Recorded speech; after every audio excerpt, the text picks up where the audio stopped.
हाँ जी,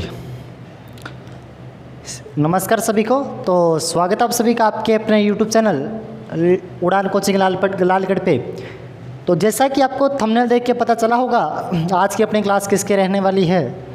तो अपने राजवंश काफ़ी बाद में करेंगे, जो थोड़ा सा मुश्किल का टॉपिक पड़ता है, जिसको हर कोई करने से डराता है और बोलता है ये टॉपिक नहीं हो पाएगा।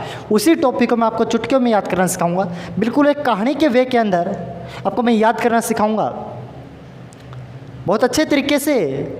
और अगर आप कहते हो सर आप जैसा जैसा समझाओ हमें लिखा हुआ नोट्स भी चाहिए, तो आपको इसके लिए क्या करना पड़ेगा, आपको डिस्क्रिप्शन में मैं नंबर दे दूंगा, व्हाट्सअप नंबर, उसके ऊपर आप मैसेज कर लीजिएगा। उसके ऊपर आपको बिल्कुल जो क्लासरूम में जो मैं हाथ से नोट्स लिखवाता हूँ बच्चों को, वो आपको PDF सेंड कर दिया जाएगा, ठीक है। उसके अलावा मैं बात करता हूँ तो हमने क्या क्या कब पढ़ने वाले हैं। देखो, जो आज की अपनी जो क्लास रहने वाली है, अब से आधुनिक राजस्थान के ऊपर जो क्लास रहने वाली है, जैसे क्रांति की क्लास रहने वाली है, प्रजामंडल हुआ, जनजातीय आंदोलन हुआ, किसान आंदोलन हुआ, राजनीतिक संस्थाएं हुई, या फिर एकीकरण का टॉपिक हुआ। ये टॉपिक ऐसे होते हैं, हर कोई जो इतिहास का विशेषज्ञ होता है, यानी कि इतिहास को जो करवाने वाला होता है, वो हमेशा सभ्यता से शुरू करता है, मध्य से आता है, राजवंश कंप्लीट करवाता है, फिर लास्ट में आता है। तब तक बच्चा पढ़ता हुआ इनको बोर हो जाता है, लेकिन अधिकांश नंबर यहीं से बनते हैं पेपर में। तो मैं चाहता हूं भी सबसे पहले इन्हीं चीज़ को अच्छे से कवर किया जाए, और आपको मैं गारंटी से कहता हूं आप पूरी क्लास को लेते रहना, गारंटी से कहता हूं आपको मैं क्लास के अंदर ही याद करवा दूंगा। बहुत ज़्यादा मुश्किल नहीं है, बहुत ही सिंपल और बहुत ही सरल है, ठीक है। तो जिसने भी चैनल को लाइक नहीं किया, चैनल को लाइक करना और सब्सक्राइब भी कर देना, और एक अच्छा सा प्यारा सा कॉमेंट भी करना, और जुड़ते रहना। रोजाना शाम को आपको 8 बजे क्लास मिलता रहा करेगी, ठीक है। तो चलते हैं अपने इसी क्लास के अंदर। बाकी अगर मैं बता दूं, उड़ान कोचिंग लालगढ़ के अंदर ऑफलाइन व ऑनलाइन कोर्सेज बिल्कुल स्टार्ट है। RS के कोर्सेज बिल्कुल स्टार्ट है, RS की क्लासेस बिल्कुल स्टार्ट है, तो आप वो भी ज्वाइन कर सकते हो। बहुत अच्छे से करवाने वालों में बहुत ही सिंपल सा टॉपिक है, 1857 की क्रांति, ठीक है। 1857 की क्रांति, राजस्थान की 1857 की क्रांति,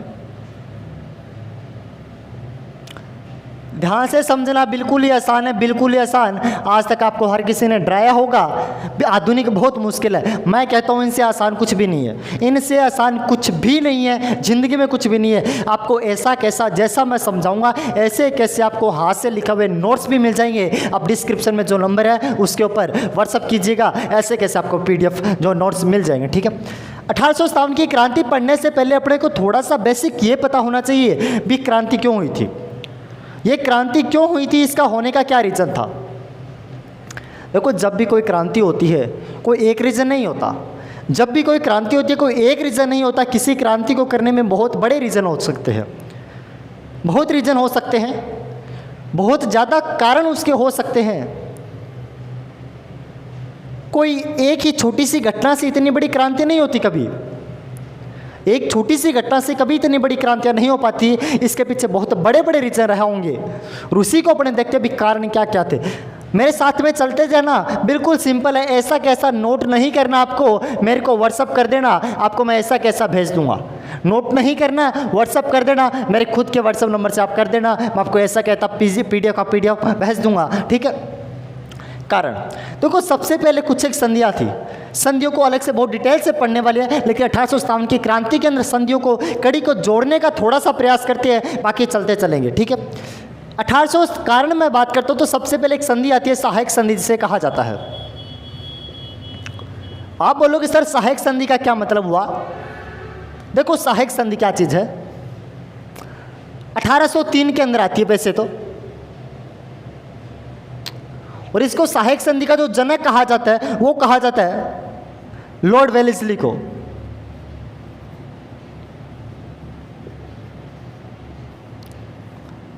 लॉर्ड वेलेस्ली को सहायक संधि का जनक कहा जाता है। अब सहायक संधि क्या चीज है, अंग्रेज राजस्थान की रियासतों के साथ में कुछ संधियां करते हैं और बोलते हैं, कहते भी हम आपस में सहायता किया करेंगे, आप हमारी सहायता करना, हम आपकी सहायता किया करेंगे। तो जब संधियाँ पढ़ेंगे तो बहुत डिटेल से पढ़ाने वाला हूँ आपको, लेकिन इसको एक कड़ी के साथ में, अपना टॉपिक 1857 की क्रांति है, इस कड़ी के साथ में थोड़ा सा जोड़ने का प्रयास करते हैं, बाकी बहुत डिटेल से पढ़ने वाले हैं। अंग्रेज बोलते थे भी आप भी हमारी सहायता करना, हम भी आपकी सहायता करेंगे। लेकिन धीरे धीरे वो बात है उंगली पकड़ के मोर्चा पकड़ना, उंगली पकड़कर मोर्चा पकड़ना, यहाँ से इन्होंने भाई साहब ने अंदर प्रवेश करना शुरू कर दिया, राजस्थान की रियासतों में घुसना शुरू कर दिया, यहाँ पे शासकों पे अपना अधिकार जमाना शुरू कर दिया। देखो यहाँ से प्रश्न क्या बनेगा, सहायक संधि कब आई? 1803 में। जनक लॉर्ड वेलेस्ली को कहा जाता है। लेकिन अब सबसे इंपॉर्टेंट प्रश्न बनेगा, राजस्थान की ऐसी कौन सी रियासत थी या फिर ऐसा कौन सा शासक था जिसने सबसे पहले कौन सी संधि किया हो, सहायक संधि किया हो, ये प्रश्न बनेगा। तो लिखना नहीं है, समझना। तो राजस्थान का प्रथम शासक कौन था जिसने सहायक संधि की? तो मैं कहता हूं भरतपुर का शासक था। भरतपुर के शासक का नाम था रणजीत सिंह। चांद से भी प्यारी है चांदनी, और चांदनी से भी प्यारी है रात, रातों से भी प्यारी है जिंदगी, और जिंदगी से प्यारे हो आप। वीडियो को लाइक जरूर करना एक बार, बहुत अच्छे हो आपके लिए, मेरे लिए। और स्पॉट बनाए रखना, वीडियो को लाइक करना। बहुत अच्छा कंटेंट आपको मैं प्रॉमिस करता हूँ, बहुत अच्छा कंटेंट आपको देने वाला हूँ। आज तक ऐसा किसी ने नहीं दिया होगा, गारंटी से कहता हूँ। इससे बाहर कुछ मत पढ़ना, ऐसे कैसे RS मेंस के आपको नोट्स में लिखा हुआ दे दूंगा PDF से, ठीक है? अब मेरे को व्हाट्सअप कर देना। सबसे पहले सहायक संधि करने वाला शासक था भरतपुर शासक रणजीत सिंह था।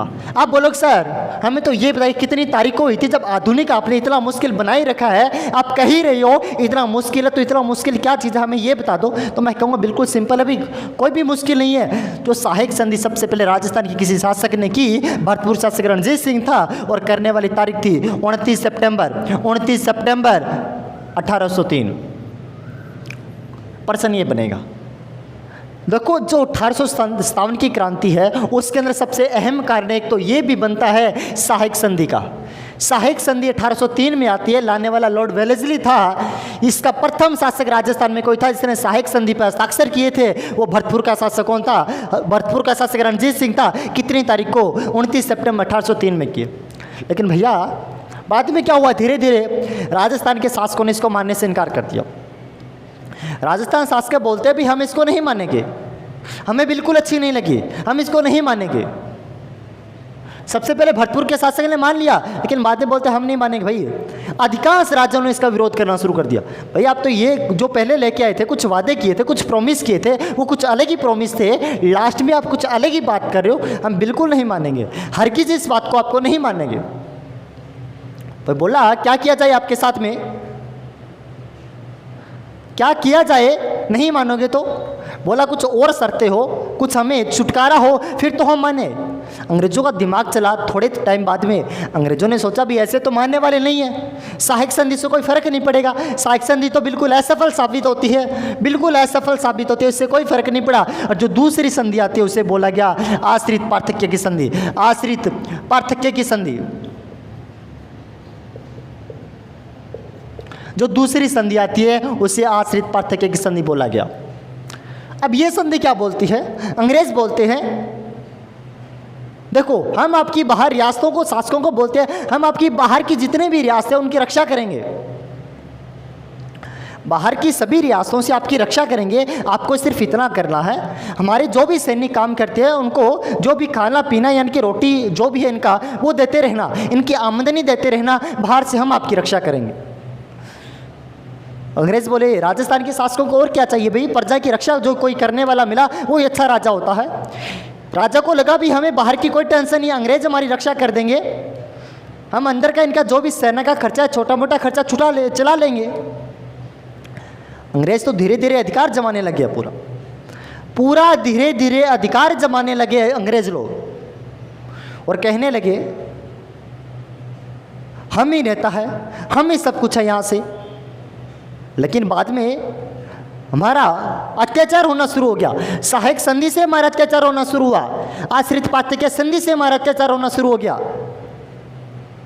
लास्ट में ये भी बहुत महत्वपूर्ण कारण बनता है आश्रित पार्थक्य संधि। अलग से संधि बहुत पढ़ेंगे, लेकिन आपसे पूछा जा सकता है आश्रित पार्थक्य संधि करने वाली प्रथम रियासत कौन थी? तो प्रथम रियासत थी जिसने सबसे पहले किया था करौली ने।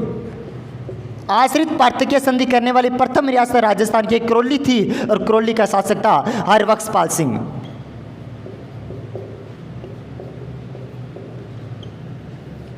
राजस्थान की प्रथम शासक रियासत थी क्रोली।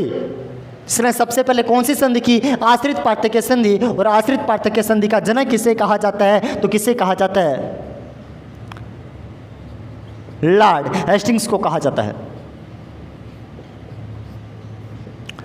लॉर्ड हेस्टिंग्स को कौन सी संधि का जनक कहा जाता है? आश्रित पार्थक्य संधि का जनक। और राजस्थान में सबसे पहले कौन सी शासक राष्ट्रीय रियासत थी? क्रोली थी। आप बोलोगे सर आई कब थी? 1817-18 के अंदर आती है। 1817-18 के अंदर आती है कौन सी संधि? आश्रित पार्थक्य एक संधि क्रोली ने सबसे पहले किया था। आप बोलोगे सर कितनी तारीख? हमें तारीख से मतलब होता है, हमें तारीख पे तारीख, तारीख पे तारीख, तारीख पे तारीख से मतलब होता है 15 अक्टूबर 1817 के अंदर।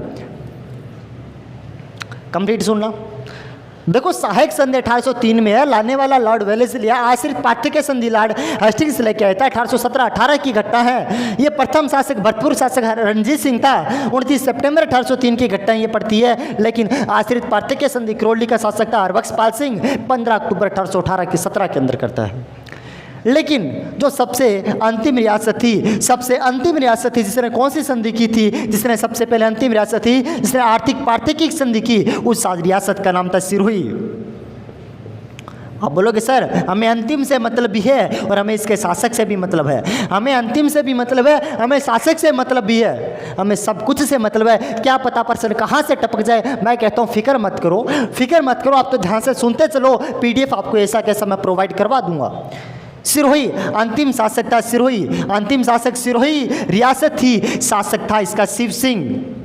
राजस्थान की अंतिम रियासत सिरोही थी, उसका शासक शिव सिंह था, जिसने सबसे अंत में कौन सी संधि की थी? आश्रित पार्थक्य संधि की। आप बोलोगे सर हमें कोई मतलब नहीं है, हमें कोई मतलब नहीं, हमें तारीख बताओ, तारीख पे तारीख बताओ। मैं कहता हूँ क्यों टेंशन ले रहे हो, तारीख पे तारीख सुन लो भाई। 11 सितंबर 1823 को। मैं कहता हूँ तारीख पे तारीख सुन लो, क्यों टेंशन ले रहे हो? तारीख पे तारीख सुन लो, किस बात की आप टेंशन ले रहे हो? तारीख पे तारीख सुन लो, किस बात की आपको टेंशन है भैया, है ना? एक सेकंड, जस्ट 1 मिनट रुकना।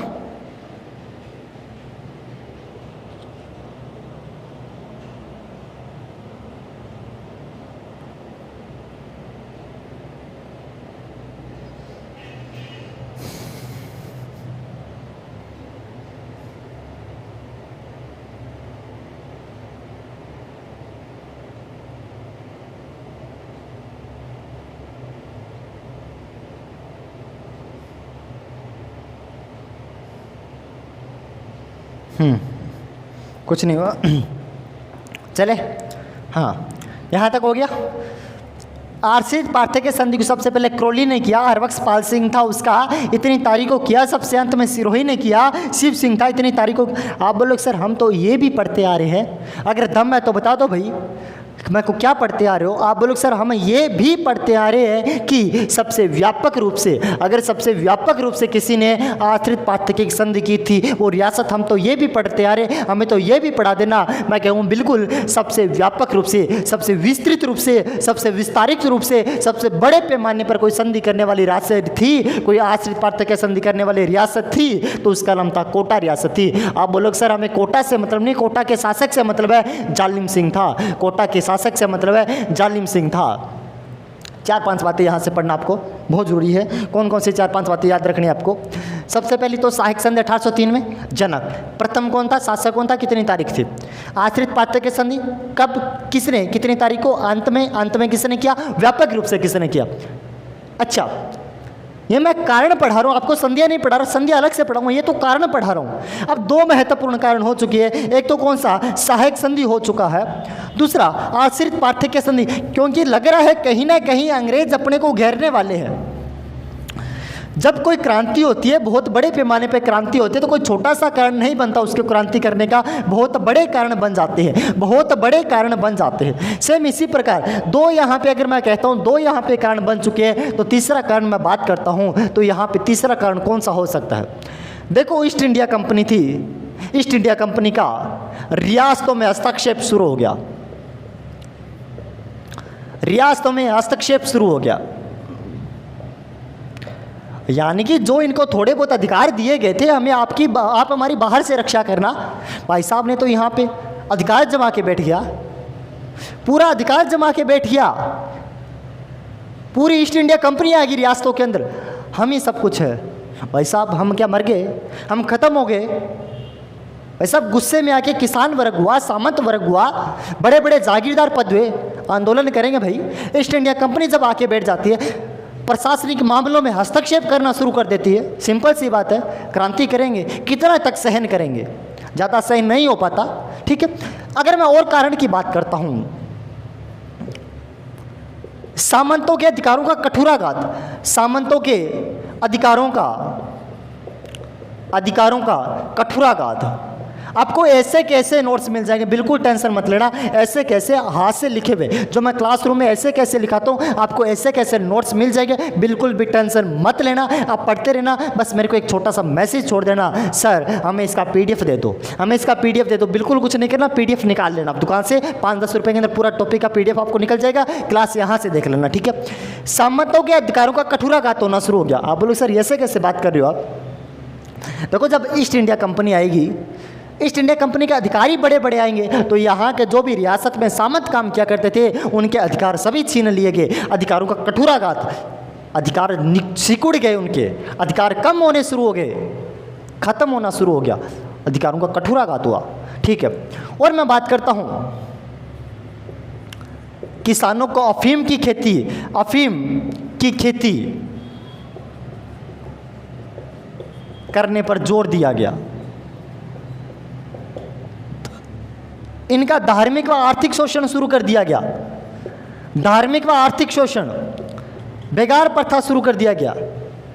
धार्मिक बोले ईसाई धर्म को ग्रहण करो, भाई कितना तक सहन करे? किसी इतनी बड़ी क्रांति के पीछे कोई बड़ा हाथ हो सकता है? हम कितना सहन करेंगे? लास्ट में बहुत से फैक्ट लिखाने वालों में जब एक अंत हो जाता है ना, तो फिर एक बहाना ही चाहिए। जब एक खून पूरे उबाले पे होता है, तो एक छोटा सा बहाना चाहिए एक बड़ी लेवल पे क्रांति करने के लिए। सेम उसी प्रकार के राजस्थान के रियासतों को, शासकों को, या फिर यहाँ के जो किसान वर्ग थे, मजदूर वर्ग थे, आम जन थे, उनको एक बहाना मिल चुका था क्रांति करने का। बहुत अच्छे से बहाना मिला भाई। कितने टाइम से कभी सहायक संधि आ जाती है, कभी आश्रित पाठक एक संधि आ जाती है, कभी ईस्ट इंडिया कंपनी हमारे बीच में घोचे तोड़ रही है, कभी सामंतों के अधिकारों का कठोराघात हो रहा है, कभी अफीम की खेती करने पर जोर दे रहे हैं। भाई साहब अफीम की खेती एक जगह कर लेते तो काफ़ी समय तक वहाँ पर दूसरी खेती नहीं हो पाती। हमें मूर्ख समझ रखा है कि आपने? धार्मिक व आर्थिक शोषण किए जा रहे हो, इससे ज़्यादा सहन नहीं कर पाते। ये कारण थे। आप बोलो सर हमें वो नहीं बताया आपने, तात्कालिक कारण नहीं बताया, मेरे साथ कड़ी में जुड़ते चलना। आपको मैं गारंटी से कहता हूँ इतने अच्छे तरीके से क्रांति आपके यूट्यूब के इतिहास में आज तक कभी नहीं पढ़ा होगा, उतने अच्छे तरीके से मैं याद करवा दूंगा, पूरी क्रांति आपको कंठस्थ करवा दूंगा। सेम इसी प्रकार पढ़ते रहना, बहुत अच्छे से आपको मैं क्रांति करवा दूंगा। ठीक है, आगे चलो। मैं अभी कुछ एक कारण पढ़ लिए, ठीक है? आप बोलो सर कोई बात नहीं, हमने कारण पढ़ लिए, हमें कोई दिक्कत नहीं है। मैं कहूँगा ज़्यादा नहीं करना, बस आज मेरे साथ में थोड़े से फैक्ट के साथ में चलना, थोड़े से फैक्ट के साथ में चलना, और कल से जो लास्ट दिन तक जो कहानी चलने वाली है, ज़िंदगी में कभी नहीं भूलने वाले, ज़िंदगी में कभी नहीं भूलने वाले, कल से लेकर नेक्स्ट दिन तक वो कहानी जो चलने वाली है। आप बोलोगे ऐसा क्या? मैं कहता हूँ बस सुनते चलना, बस सुनते चलना। अच्छा 2-3 फैक्ट और लिखते हैं। 1857 की क्रांति का जो प्रतीक था ना, प्रतीक वो कमल का फूल और चपाती था। अब बोलो सर ये क्या कंडीशन? देखो ऐसे तो अंग्रेज अपने को कुछ करने नहीं देंगे, ऐसे अंग्रेज हमें कुछ नहीं करने देंगे, सामने से बोल के भी हम क्रांति करेंगे, कुछ नहीं करने देंगे। तो इन्होंने सोचा क्या किया जाए, इन्होंने सोचा हम एक अपना प्रतीक बना लेते हैं, एक अपना ऐसा प्रतीक तैयार कर लेते हैं भी हर किसी को दूसरे को दिखाएंगे तो रियल में ऐसा एहसास होगा भी ये भी हमारे साथ में है। तो इनको लगा जो कमल का फूल है वो तो कौन प्रयोग करेंगे, जो सेना में लोग हैं, जो सेना में है वो एक दूसरे को अगर कमल का फूल दिखा देंगे तो लगेगा ये भी 1857 की क्रांति में शामिल है, ये भी साथ देगा हमारा। तो सेना वर्ग के लिए क्या प्रतीक रखा गया? कमल का फूल। और जो ग्रामीण लोग थे, जागीरदार लोग थे, किसान वर्ग थे, उनको बोला गया आप साथ में चौपाती रखा करो। जागीरदार थे, जो जागीरदार थे या फिर किसान वर्ग थे, उनको बोला गया आप साथ में क्या रखा करो? चौपाती साथ में रखा करो। तो यहाँ पे आपसे पूछा जा सकता है 1857 की क्रांति का प्रतीक क्या था? कमल का फूल जो सेना प्रयोग करती थी, और चपाती था जो कौन प्रयोग करते थे? जागीरदार वर्ग के लोग प्रयोग करते थे। अब से ये प्रश्न बहुत सिंपल सा प्रश्न पूछा जा सकता है, ठीक है, ऐसा आपको बहुत अच्छे से पता होना चाहिए। अच्छा, नए फैक्ट के साथ में अभी चलते हैं, अभी नए फैक्ट के साथ में चलते हैं। बिल्कुल सिंपल सा आसानी सा फैक्ट है। एक मिनट रुकना।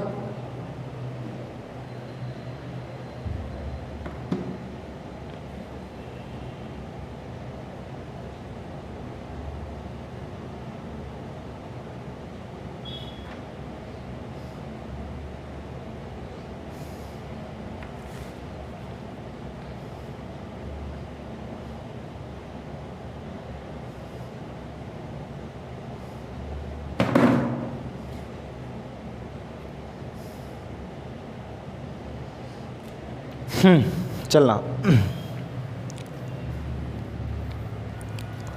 हो गया, ठीक है। कल से देखते हैं आपकी क्लास लाइव चलाएं, थोड़ा सा देख लेते हैं सिस्टम के साथ में, ठीक है। हो गया, आगे चलते हैं। मैंने प्रतीक बता दिया, कुछ एक कारण बता दिए। अभी मैं चलता हूँ, 2 फैक्ट और लिखना एक बार, बस आपको सुनते चलना। फैक्ट ज़्यादा नहीं है, 15 मिनट के फैक्ट, अब नॉर्मल 15 मिनट के फैक्ट है। बाद में जो कहानी चलने वाली है, ज़िंदगी में कभी नहीं सुना होगा, गारंटी से कहता हूँ, बहुत इंटरेस्टिंग कहानी चलेगी कल की क्लास के अंदर। अच्छा, फैक्ट की बात करता हूँ तो जो राजस्थान की संधियाँ हुई थी, राजस्थान की संधियाँ, उनको सबसे पहले उल्लंघन करने वाला कोई शासक था, संधियों का सबसे पहले उल्लंघन करने वाला कोई शासक था, तो एक तो जोधपुर का था, जोधपुर का शासक था, उस शासक का नाम था मानसिंह राठौड़। मानसिंह राठौड़ जोधपुर का शासक था, और जिसने सबसे पहले माना था भरतपुर का शासक था, उसका नाम था रणजीत सिंह। उसका क्या नाम था? रणजीत सिंह। 1857 में जो क्रांति में अंग्रेजों के साथ में संधियाँ की थी, उनका सबसे पहले उल्लंघन करने वाला, उनको तोड़ने वाला, अंग्रेजों के खिलाफ चलने वाला कोई शासक था, तो जोधपुर का मानसिंह राठौड़ था और भरतपुर का रणजीत सिंह था, ठीक है। आगे आपसे क्या प्रश्न बनेंगे? आगे प्रश्न बनेंगे 1857 की क्रांति के दौरान। 1857 की क्रांति के दौरान राजस्थान में कितनी सैनिक छावनियाँ थी? 6 सैनिक छावनियाँ थी। यहीं से पढ़ना शुरू करना और आगे इंटरेस्टिंग फैक्ट के साथ में पढ़ते रहना। 1857 की क्रांति के समय राजस्थान में 6 छावनियाँ थी। कितनी इंपॉर्टेंट सैनिक छावनियाँ। अब कभी कभार तो बेसिक सा प्रश्न में सीधा सा पूछ लिया जाता है 6 कौन कौन सी थी, लेकिन मैं आपको बेसिक सा नहीं बता के थोड़ा सा अच्छे से बताने वाला हूँ। देखो, एक छावनी थी नसीराबाद सैनिक छावनी। नसीराबाद सैनिक छावनी कहाँ पे पड़ती है? अजमेर में।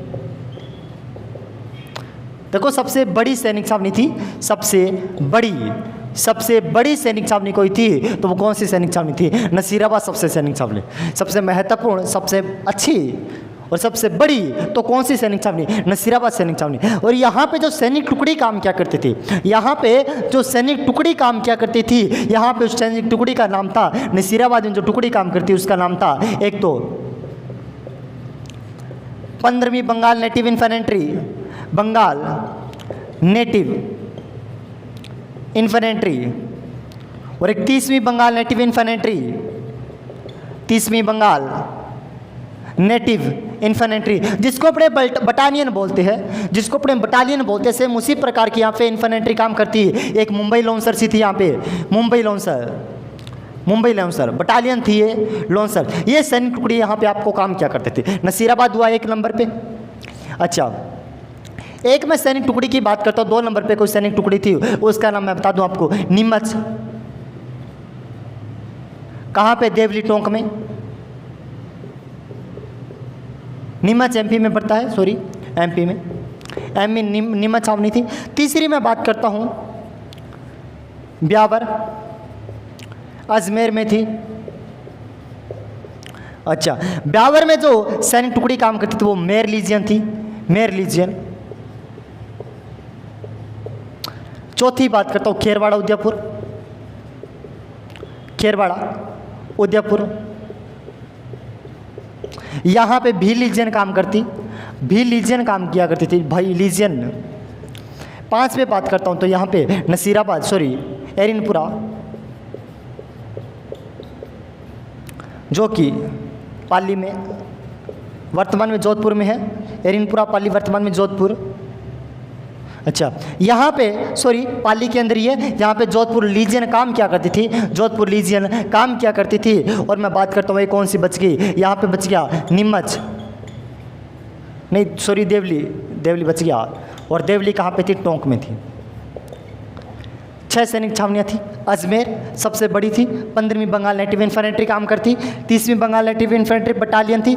मुंबई लॉन्सर थी। नीमच कहाँ पे, एमपी में पड़ता है। ब्यावर अजमेर में थी। मेर लीजियन थी। खेरवाड़ा उदयपुर में थी। भी लीजियन काम करती, एरिनपुरा पाली के अंदर। जोधपुर लीजियन काम करती और देवली टोंक थी। यानी कि 6 सैनिक छावनियाँ थी। आपसे बेसिक सा प्रश्न पूछा जाएगा, इसमें से कौन सी सैनिक छावनी नहीं थी। या फिर कहाँ पे थी, नसीराबाद अजमेर में, नीमच एमपी में, ब्यावर अजमेर में, खेरवाड़ा उदयपुर में, एरिनपुरा पाली के अंदर और देवली टोंक के अंदर था। प्रश्न महत्वपूर्ण क्या बनेगा, प्रश्न ये बनेगा 1857 की क्रांति के दौरान ऐसी कौन सी 2 सैनिक छावनियाँ थी जिन्होंने 1857 की क्रांति के अंदर भाग नहीं लिया था। तो एक तो खेरवाड़ा उदयपुर और एक ब्यावर। खेरवाड़ा उदयपुर व ब्यावर 2 ऐसी सैनिक छावनियाँ थी जिन्होंने 1857 की क्रांति के दौरान 1857 की क्रांति के अंदर क्या नहीं लिया था, भाग नहीं लिया था। ये आपको यहाँ तक पता होना चाहिए, ठीक है। आपको मैंने क्या करवा दिया, कुछ एक कारण बता दिए, प्रतीक बता दिया, उल्लंघन किसने किया ये बता दिया, और 6 आपको मैंने सैनिक छावनियाँ बता दी। और कल से आपका जो टॉपिक होगा बहुत अच्छे कंप्लीट तरीके से शुरू होने वाला है। अगर वीडियो अच्छी लगे तो वीडियो को लाइक करना और मेरे को बता देना कमेंट में आपको ये पार्ट अच्छा लगा, और पार्ट अच्छा लगा तो नेक्स्ट पार्ट बहुत ही अच्छे इसी उमंग के साथ में बिल्कुल नए जोश के साथ में लाने की पूरी कोशिश करूँगा। तो मिलते हैं अपने नेक्स्ट क्लास के अंदर, नेक्स्ट वीडियो में। थैंक यू वेरी मच, धन्यवाद।